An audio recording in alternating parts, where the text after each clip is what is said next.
Hello, नमस्कार दोस्तों। आपके अपनी यूट्यूब चैनल AB97 क्लासेज में आपका फिर से हार्दिक स्वागत, हार्दिक अभिनंदन है। आज हम जो NCERT 10th क्लास जो विश्व समकालीन भारत जो इतिहास है उसका अध्याय नंबर 1 यूरोप में राष्ट्रवाद का उदय, इसके हम इम्पोर्टेंट जो क्वेश्चन थे एग्ज़ाम बोर्ड के लिए वो हम डिस्कशन कर रहे थे। तो पिछली क्लास में हमने जो क्वेश्चन जर्मन एकीकरण प्रक्रिया के विभिन्न चरणों का उल्लेख है यहाँ तक हमने इससे पहले जो क्वेश्चन किए थे।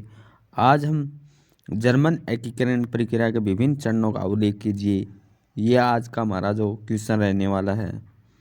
तो आज के सेशन को हम शुरू करते हैं एक बेहतरीन शुरुआत के साथ। और ये जो हम क्वेश्चन जो कर रहे हैं एग्ज़ाम बोर्ड के लिए मोस्ट इम्पोर्टेंट क्वेश्चन रहने वाले हैं। शुरू करते हैं आज के सेशन को। जर्मन एकीकरण प्रक्रिया के विभिन्न चरणों का उल्लेख कीजिए कि जर्मन जो एकीकरण की जो प्रक्रिया थी उनके जो विशेष जो चरण थे, जो विशेषता थी वो हमें बताना है। तो हमारा जो आंसर रहेगा जो राष्ट्रवादी भावनाएं मध्यम वर्ग के जर्मन के लोगों में काफ़ी समय से थी। जो राष्ट्रवादी भावना थी ये कौन से मध्यम जो वर्ग थे उनमें काफ़ी समय से थी, तो किस में थी जी? हम कहेंगे मध्यम वर्ग। जो मध्यम वर्ग के थे उनमें राष्ट्रवादी भावनाएं वो काफ़ी समय से थी।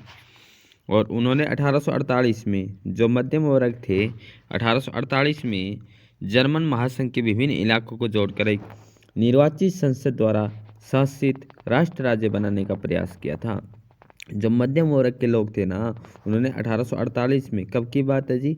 1848 की। और जर्मन महासंघ के विभिन्न इलाकों को जोड़कर एक निर्वाचित संसद के द्वारा शासित राष्ट्र बनाने का प्रयास किया था। और राष्ट्र निर्माण की है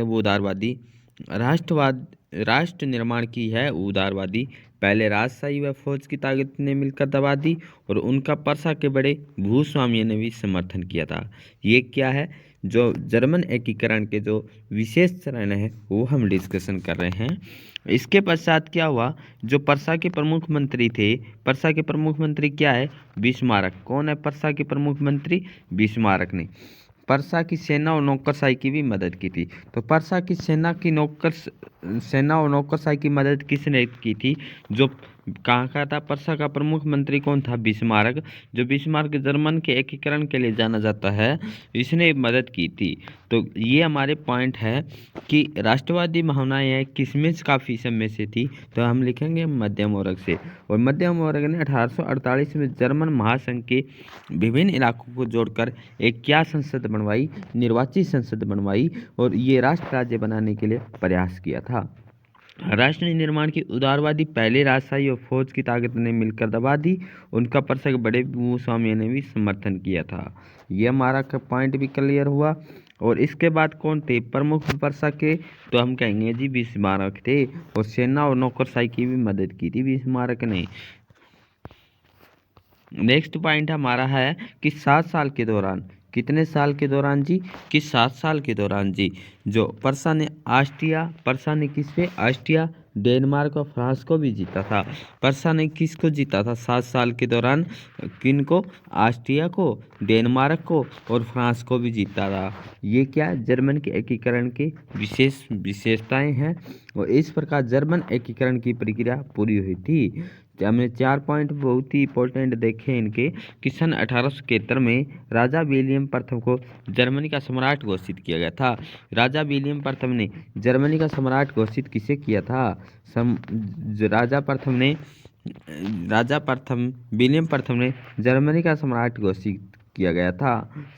जो 1871 में जो जर्मनी का सम्राट घोषित किया गया था, किसको किया गया था? तो हमें आंसर लिखना है कि राजा विलियम प्रथम को। ये हमारे जो जर्मन एकीकरण के जो विशेष पॉइंट थे वो हमने डिस्कशन किए। नेक्स्ट क्वेश्चन है जी हमारा कि एक्ट ऑफ यूनियन कौन सा एक्ट है जी? एक्ट ऑफ यूनियन है जी।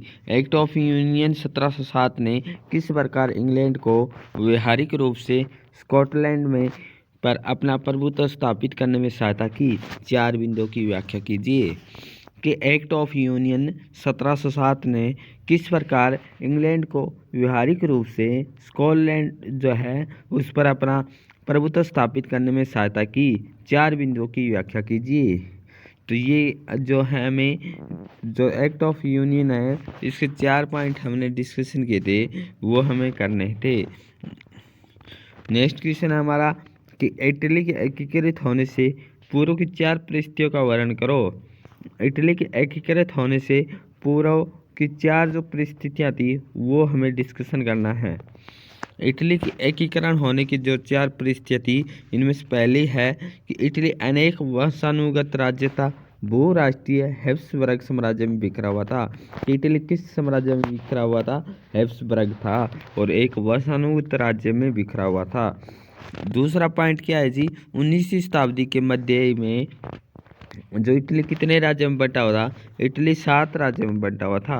19वीं शताब्दी में इटली कितने राज्य में बंटा हुआ था? 7 राज्य में, जिनमें से केवल एक क्या था? सॉर्डियन जो था, जो एक सार्डिनिया जो पिडामोंट में एक इतालवी गणराज्य का शासन था। कौन से गणराज्य का शासन था? सार्डिनिया जो पिडामोंट है उसमें कौन से गणराज्य था? जो इतालवी गणराज्य का शासन था। और इटली कितने भागों में बंटा हुआ था? 7 राज्य में। कौन सी शताब्दी में? 19वीं शताब्दी में। और उत्तरी भाग किसके पास थे? जो उत्तरी भाग है वो किसके पास थे? ऑस्ट्रिया हैब्सबर्ग के अधीन थे। जो उत्तरी भाग है वो किसके अधीन थे? हैब्सबर्ग के। मध्यम इलाकों पर किसका शासन था? पोप का शासन था। दक्षिणी क्षेत्र में किसका शासन था? स्पेन के बुर्बो के राज्य के अधीन था। तो क्या है हमारा जो इतावली जो एकीकृत होने से जो 4 परिस्थितियाँ थी वो कह रहा है कि 19वीं शताब्दी में तो कितने मध्यम वर्ग बंटा हुआ था? इटली 7 राज्य में। और कौन से थे? हैब्सबर्ग साम्राज्य में बिखरा हुआ था। तीसरा पॉइंट था कि उत्तरी भाग किसके अधीन था? जो इटली का ऑस्ट्रिया हैब्सबर्ग के अधीन था।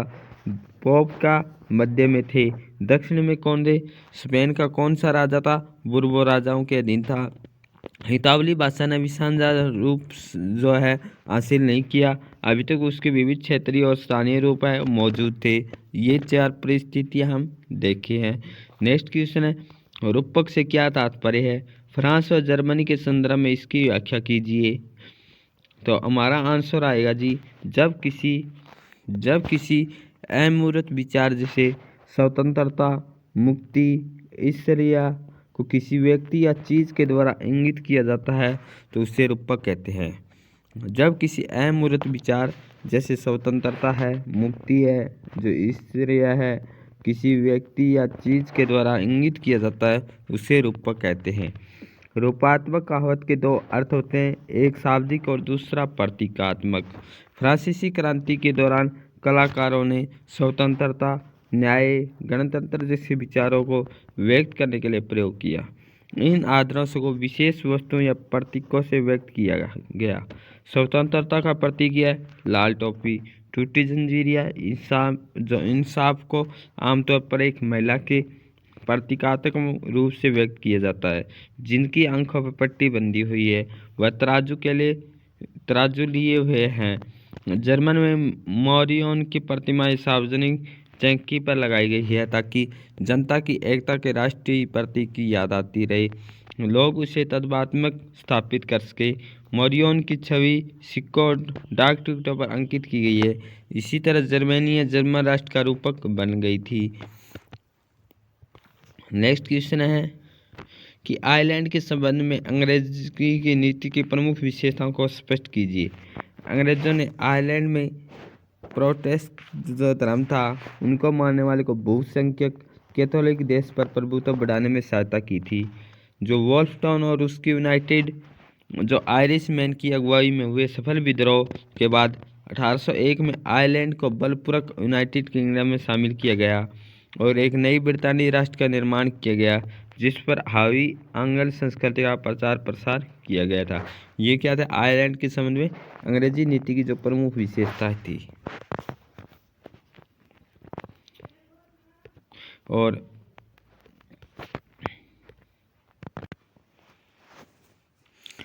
फ्रांसीसी क्रांतिकारियों के द्वारा, नेक्स्ट क्वेश्चन है, फ्रांसीसी क्रांतिकारियों के द्वारा सामूहिक पहचान की भावना पैदा करने के लिए उठाए गए कदम पूर्ववर्ती समाज में लोगों की पहचान में किस आधार पर अलग थे? किस आधार पर अलग थे? तो हमारा जो आंसर आएगा कि सामूहिक पहचान की भावना पैदा करने के लिए उठाए गए निम्न तरीके से अपने पूर्ववर्ती समाज से भिन्न थे। पहले जो समाज है इस स्टेट में बंटी हुई थी, कि पहले जो समाज है किस में बंटी हुई थी? इस स्टेट में बंटी हुई थी, जबकि अब पितृभूमि, राष्ट्रीय भाषा, राष्ट्रीय ध्वज आदि के आधार पर सामूहिक पहचान पर बल दिया गया है। पूर्ववर्ती समाज निरंकुश राजतंत्र के प्रति निष्ठा पर आधारित था, जबकि यह लोगों के द्वारा बने राष्ट्र के प्रति समर्पण पर आधारित था। समाज में लोगों को संविधान के अंतर्गत समान अधिकार दिए गए जो पहले नहीं थे। ये क्या थे? फ्रांसीसी क्रांतिकारियों के द्वारा सामूहिक पहचान की जो भावना है वो उठाए गए कदम थे। नेक्स्ट क्वेश्चन है, नेपोलियन संहिता 1804 में की गई बातें किस उदारवादी राष्ट्रवाद की विचारधारा के अनुरूप थी? कि नेपोलियन जो संहिता थी वो कब हुई थी? 1804 में। ये उदारवादी राष्ट्रवाद की विचारधारा के अनुरूप थी, स्पष्ट करना है हमें। तो हमारा जो आंसर आएगा, ये कई तरीके से व्यक्त की जाती है। जो नेपोलियन संहिता है वो एक उदारवादी राष्ट्र की विचारधारा के अनुरूप। तो इसमें जो पहला जो पॉइंट है, जन्म आधारित विशेषाधिकार को समाप्त किया गया। जन्म जो आधारित थे विशेष, जो जन्म है, जन्म जो परंपरावश थी उसको विशेषा जो अधिकार थे वो समाप्त कर दिए। कानून, दूसरा पॉइंट है, कानून के समक्ष समानता मिलनी चाहिए, संपत्ति का अधिकार होना चाहिए, सामंती व्यवस्था का अंत करके भूदास्तों और जागीरदारी शुल्कों का भी अंत किया गया, एक समान कानून, मानक भार और राष्ट्रीय मुद्रा का प्रावधान किया गया। ये क्या है? 1804 की जो नेपोलियन संहिता थी उसमें कुछ नियम बनाए गए थे, कुछ नियम थे उनको समाप्त किया गया था। और नेक्स्ट क्वेश्चन है, आपके विचार पर रूढ़िवादी विचारधारा किस प्रकार मानव जीवन के उत्थान में बाधक है? जो रूढ़िवादी जो विचारधारा है, जो पुरानी जो परंपरा चली आ रही है, वो एक मानव जीवन के उत्थान के लिए किस प्रकार बाधक है? तो ये हमें आंसर हमारा जो उत्तर आएगा कि रूढ़िवादी विचारधारा के कई कारण हैं जो मानव जीवन के उत्थान में बाधक है। पहला जो कारण है, समाज में परंपरागत ऊंच नीच की भावना को बनाए रखने का समर्थन करती है। कौन समर्थन करती है? जो ऊंच नीच की भावना, जो रूढ़िवादी विचारधारा है, आधुनिक जीवन मूल्यों के विपरीत है। आधुनिक जीवन के मूल्यों के विपरीत जो रूढ़िवादी विचारधारा है। समाज परिवर्तन का विरोधी कौन है? रूढ़िवादी विचारधारा है। लोकतंत्र के युग में भी राजतंत्र का समर्थक है। आलोचना और असहमति के खिलाफ कौन है? रूढ़िवादी विचारधारा। इसलिए एक मानव जीवन के उत्थान के लिए जो बाधक है रूढ़िवादी धारा विचारधारा, जो ये जो कारण है जो मानव जीवन को प्रभावित करते हैं, ये हमने इस क्वेश्चन में डिस्कशन किया। नेक्स्ट क्वेश्चन हमारा कि क्रांतिकारी विचारधारा ने किस प्रकार निरंकुश राजतंत्र के विरुद्ध आधुनिक राष्ट्र राज्य की स्थापना में योगदान दिया, और मैथ्सनी का उदाहरण देते हुए इसे समझाइए। कि क्रांतिकारी जो विचारधारा ने किस प्रकार निरंकुश राजतंत्र के विरुद्ध एक आधुनिक राष्ट्र राज्य की स्थापना में योगदान दिया। बात करें, निरंकुश राजतंत्र एक ऐसा शासन जो एक दमनकारी और सैनिक बल के द्वारा वहाँ पर शासन किया जाता है, तो उसका एक आधुनिक राष्ट्र राज्य की स्थापना में योगदान दिया, जो मैथ्सनी का उदाहरण देते हुए इसे समझाना है। तो आंसर हमारा है 1815 के बाद वर्षों में दमन के भय ने उदारवादी राष्ट्रवादियों को भूमिगत कर दिया, इसलिए कई गुप्त संगठन थे वो उभर कर आए, स्वतंत्रता और मुक्ति के प्रतिबंध होकर संघर्ष करने लगे। आज़ादी और के लिए क्या है? संघर्ष करने लगे। इटली का जो ज्यूसेप्पी मैज़नी है, कौन है? जो इटली का कौन था? ज्यूसेपी जो मैथ्सनी है, ऐसा ही एक क्रांतिकारी था। उसने दो भूमिगत संगठन बनाए थे, एक तो यंग इटली और एक यंग यूरोप। यंग इटली और यंग यूरोप का जो संगठन बनाए थे, ये किसने बनाए थे? तो हम कहेंगे जी मैथ्सनी के द्वारा। कहाँ से था? इटली का रहने वाला था और इन्होंने दो संगठन बनाए। उसने इटली को एकीकृत गणतंत्र बनाने के लिए, जो इटली को एकीकृत है गणतंत्र बनाने के लिए क्रांतिकारी संघर्ष किया और उसके विचारों को पूरे यूरोप पर असर पड़ा। एक रूढ़िवादी को मुंह की खानी पड़ी। जो रूढ़िवादी जो पारंपरिक जो विचारधारा थी, उनको समाप्त करने में जो मैथ्सनी है इटली के, उन्होंने दो संगठन बनाए थे, एक यंग इटली और एक यूरोप इटली बनाया था और यंग यूरोप का गठन किया था। और इसलिए रूढ़िवादी जो विचारधारा है उनको समाप्त किया गया, एक राष्ट्र राज्य का निर्माण किया गया था। नेक्स्ट क्वेश्चन है, भूख, कठिनाई, असमानता, बेरोजगारी किस प्रकार जन विद्रोह का कारण बन सकती है?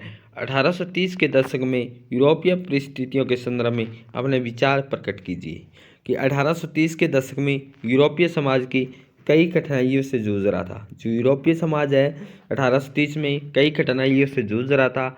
बढ़ती आबादी, मशीनीकरण और औद्योगिकरण के कारण प्रतिस्पर्धा में वृद्धि, महंगाई, व्यापक बेरोजगारी, शहर की ओर पलायन, फसलों की बर्बादी ने व्यापक गरीबी का प्रसार किया। 1848 ऐसा ही एक ही वर्ष था कि 1830 के बाद है कई परेशानियां उठानी पड़ी, क्योंकि बढ़ती हुई आबादी थी, जनसंख्या दिनों दिन बढ़ रही थी और जो बाज़ारों में मशीनीकरण से है काम होने लगा। श्रमिक है उनको काम कम मिल रहा था क्योंकि मशीनों से काम ज़्यादा होता था। तो इसलिए क्या है, बेरोज़गारी भी बढ़ रही थी साथ साथ में, और महंगाई भी दिनों दिन बढ़ रही थी। तो इसके कारण क्या है, एक गरीबी का प्रसार होने लगा, गरीबी है वो ज़्यादा बढ़ने लगी। एक ऐसा ही समय था, वो सन था 1848 का। इन सभी परिस्थितियों की वजह से पेरिस के लोग कहाँ पर आए, सड़क पर उतर आए और राजा को भागने पर मजबूर कर दिया, क्योंकि ये परिस्थितियाँ थी, महंगाई बढ़ रही थी, बेरोजगारी बढ़ रही थी, जनसंख्या में वृद्धि हो रही थी, काम लोगों को नहीं मिल रहा था।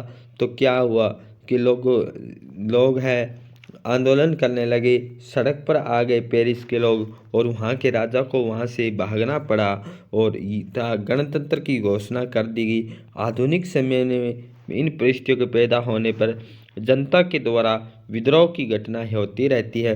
उदाहरण के लिए नेपाल में जन विद्रोह के द्वारा राजतंत्र को खत्म किया गया। नेक्स्ट क्वेश्चन है, आपके विचार में ब्रिटेन में राष्ट्र राज्य का निर्माण यूरोप के बाकी देशों की अपेक्षा किस तरह भिन्न था? कि ब्रिटेन में राष्ट्र राज्य का निर्माण है यूरोप के बाकी देशों की अपेक्षा किस तरह भिन्न था? तो इसमें ब्रिटेन में राष्ट्र राज्य का निर्माण अचानक हुई कोई उथल पुथल या क्रांति का परिणाम नहीं था। ब्रिटेन में राष्ट्र राज्य का निर्माण है अचानक कोई उथल पुथल या क्रांति का परिणाम नहीं था, जैसा कि अन्य यूरोपीय देशों में हुआ। एक लंबी चलने वाली प्रक्रिया का नतीजा था, जिसे हम निम्न तरीके से समझ सकते हैं। ब्रिटेन कई निर्जातीय पहचान जैसे अंग्रेज, वेल्स, स्कॉट आदि का देश था। ब्रिटेन किन निर्जातीय पहचानों से जैसे आदि देशों से बना था? अंग्रेज, वेल्स और स्कॉट। अंग्रेज, वेल्स और स्कॉट आदि देशों से क्या बना था? ब्रिटेन था। आंग्ल राष्ट्र इंग्लैंड की अहमियत, सत्ता और समृद्धि वृद्धि के साथ द्वीप समूह के अन्य राष्ट्रों पर इसका भी प्रभुत्व बढ़ गया था। संसद ने 1688 में राजतंत्र की जो ताकत है वो छीन ली थी। इंग्लैंड और स्कॉटलैंड के बीच 1707 में हुए समझौते से यूनाइटेड किंगडम ऑफ ब्रिटेन का जन्म हुआ था। यूनाइटेड किंगडम ऑफ ब्रिटेन का जन्म कब हुआ था? Very very important question. United kingdom of Britain का जन्म है कब हुआ था? तो कब हुआ? 1707 में। कौन सा समझौता हुआ था, किन किन के बीच हुआ था? इंग्लैंड और स्कॉटलैंड के बीच हुआ था। और इस समझौते के द्वारा किसका गठन हुआ था? यूनाइटेड किंगडम ऑफ ब्रिटेन का जन्म हुआ, किंतु व्यवहार में इंग्लैंड का स्कॉटलैंड पर प्रभुत्व जम गया। एक ब्रितानी पहचान के विकास को योजनाबद्ध रूप से बढ़ाया गया, जिसमें कई बार स्कॉटिश, वेल्स, आयरलैंड के लोगों को दबाया भी गया था। नेक्स्ट क्वेश्चन है, आपके विचार में जर्मनी और फ्रांस में राष्ट्र को दर्शाने वाले प्रतीक किस प्रकार वहाँ के लोगों की भावनाओं को प्रकट करते हैं। तो हमारे दो क्वेश्चन हैं ये लास्ट, कि राष्ट्र के प्रति जुड़ाव पैदा करने के लिए जो 18वीं और 19वीं सदी में राष्ट्र का मानकीकरण किया गया था, कि 18वीं और 19वीं शताब्दी में किसका मानकीकरण किया गया, एक राष्ट्र का मानकीकरण किया गया, विशेष नारी रूपक में दर्शाया जाने लगा। फ्रांसीसी क्रांतिकारी जो स्वतंत्रता, न्याय और गणतंत्र को प्रकट करती थी, और उसके कलाकारों ने नारी रूपक के रूप में प्रयोग भी अभिव्यक्त किया। मोरियन की तस्वीर फ्रांसीसी गणतंत्र को प्रकट करती थी, जिसके लाल टोपी, टूटी जंजीर स्वतंत्रता को दर्शाती है। राष्ट्र के प्रति जो जुड़ाव पैदा कब होने लगा, तो 1819 शताब्दी में होने लगा था, और नारी रूपक में दर्शाया जाने लगा था, और जो नारी रूपक के रूप में अभिव्यक्त किया गया, और जो उनकी जो स्वतंत्रता के जो प्रतीक थे वो क्या थे, लाल टोपी, टूटी जंजीर को दर्शाती है। आमतौर पर आंखों पर पट्टी बांधे तराजू लिए महिला किसका और इंगित करती है, इंसाफ को प्रकट करती है। इन्हीं चिन्हों को सार्वजनिक स्थानों पर दर्शाया गया है। जो ये चिन्ह थे, जो तराजू है, ये चिन्ह है, स्थानों पर सार्वजनिक जो स्थान थे वहाँ दर्शाए गए हैं। और इसी तरह जर्मनी राष्ट्र का रूपक बन गई। सिर पर ब्लूत वृक्षों के पत्तों का मुकुट वीरता को प्रकट करता है। इन रूपकों में आम लोग स्वयं को जोड़कर गर्व महसूस करते हैं। नेक्स्ट क्वेश्चन हमारा है कि राष्ट्रवाद ने साम्राज्यवाद को जन्म दिया और उसका अंत भी किया, उदाहरण सहित समझाइए। कि जो राष्ट्रवाद था, राष्ट्रवाद ने साम्राज्यवाद को तो भी जन्म दिया और उसका अंत भी किया, उदाहरण सहित समझाइए। 19वीं शताब्दी में यूरोपीय देश में जो तेजी से औद्योगिक वृद्धि और उग्र राष्ट्रवादी आकांक्षाओं ने साम्राज्यवाद का जन्म दिया। ब्रिटेन, फ्रांस, जर्मन देशों ने एशिया, अफ्रीका के कई देशों पर अपना आधिपत्य जमाकर उनका औपनिवेशीकरण किया और अपने हितों के अनुरूप उनका गौर शोषण किया। किंतु इस आधिपत्य और शोषण के विरुद्ध इन देशों में साम्राज्य विरोधी आंदोलन पैदा हुए। इस प्रक्रिया ने यहाँ के लोगों को परस्पर सामूहिक एकता के बंधन में बांध दिया, जो राष्ट्र के रूप में स्वतंत्र राष्ट्र राज्य के निर्माण को संपन्न सजाने लगी। यद्यपि यह राष्ट्रवाद अपनी परिस्थितियों के अनुरूप भिन्न और विशिष्ट था, किंतु इसने यूरोपीय साम्राज्यवाद का अंत कर दिया। तो आज जो हमारे जो क्वेश्चन थे, जो अध्याय 1 के यूरोप में राष्ट्रवाद का उद्देश्य, जो एग्जाम बोर्ड से संबंधित जो इम्पोर्टेंट क्वेश्चन थे वो हमने डिस्कशन किए हैं। इससे पहले भी हम क्लास कर चुके हैं। जिस साथी ने उन क्लासों को नहीं देखे क्वेश्चनों को, तो उनको ज़रूर देखें। और क्लास कैसे रही कमेंट सेशन में बताए। अगर जो साथी इस चैनल पे पहली बार आए हैं तो इस चैनल को सब्सक्राइब ज़रूर करें, और जो हमारी नेक्स्ट वीडियो है उसका नोटिफिकेशन आपके पास पहुंच जाए। और ज़्यादा से ज़्यादा इस क्लास को शेयर करें, लाइक करें। और आज की सेशन को हम यहीं विराम करते हैं। मिलते हैं फिर नेक्स्ट वीडियो के साथ। Thank you all of you.